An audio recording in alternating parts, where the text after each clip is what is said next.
Okay, now we're on to number 6, the sixth topic in AQA GCSE biology, the nervous system and homeostasis. So I'll start with the nervous system. Stimuli, the singular of which being stimulus, is changes in the environment. So it's things that change around you. And receptors pick up the change in stimuluses.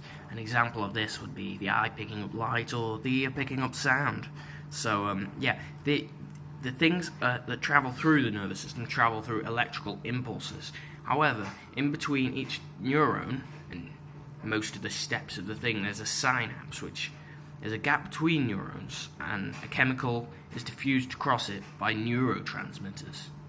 This chemical is secreted and goes between the gaps of the neurons. So the first neuron is the sensory neuron, which takes it from the receptor to the spinal cord and the brain. And then the neuron after that is the relay neuron, which is takes it from one part of the CNS to the other. And then there's another synapse, and then there's the motor neurons, which take it from the CNS to the effectors. The effectors are the parts in the body that produce a response, so they're muscles or glands. So in this example of a reflex action, reflex actions are automatically done to keep you safe. For example, moving your hand away from fire. And the effector in this reaction is the muscle or gland of the hand, the arm, its actual movement. And what would be considered the stimuli is the heat, because that's why you're moving it away from it. That's just a nice example there. And now we move on to the second part of this video, homeostasis / hormones control, blood glucose. So, glucose is sugar, a simple sugar. It's used by cells in respiration to release energy, and it's stored as glycogen in the liver. This is important. The pancreas is both a receptor and an effector, as it involves this cycle down here, a cycle of which, when glucose levels are low, insulin turns glycogen into glucose, which brings up the glucose levels. And when glucose is high, glucagon is released, which turns glucose into glycogen. So it regulates itself. It's a lot of reversible actions. Insulin and glucagon do the opposite thing, but they work together to maintain a balance.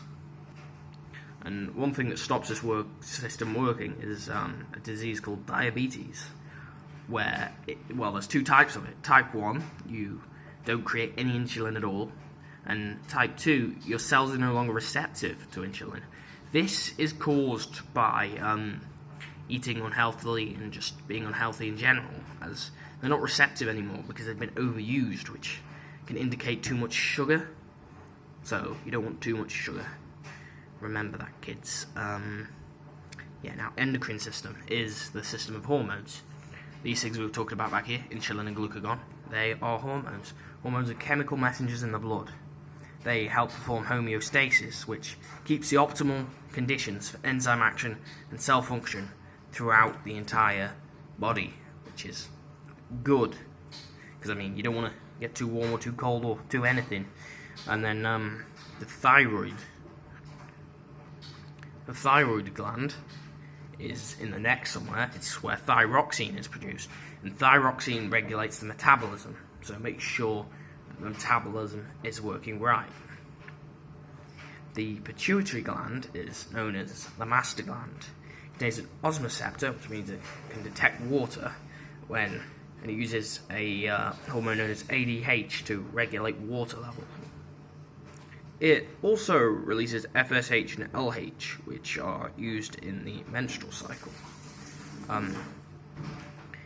The adrenal glands create adrenaline, which is used in emergencies. It basically puts up the action of your body, makes your heart beat faster, makes more energy go to where you need it, makes you more awake, more alert, more synonyms. The hypothalamus is the big brain. I think it's in your brain anyway. It monitors everything. It loses its ability below 25 degrees. Not 25 degrees outside, 25 degrees in the body, where you need to keep a high temperature. That's called hypothermia. So that's when your body can't actually regulate itself because there's nothing reading it. There are many things that the hypothalamus does to change things, like the body temperature. So it changes body temperature through vasoconstriction and piloerection. Piloerection makes body hair stand up, and vasoconstriction leads to the narrowing of veins. Veins get narrower, that means the blood is travelling quicker, which means you will warm up. And body hair standing up makes you warmer as it covers your skin. So there we go, that was the nervous system and homeostasis. Goodbye.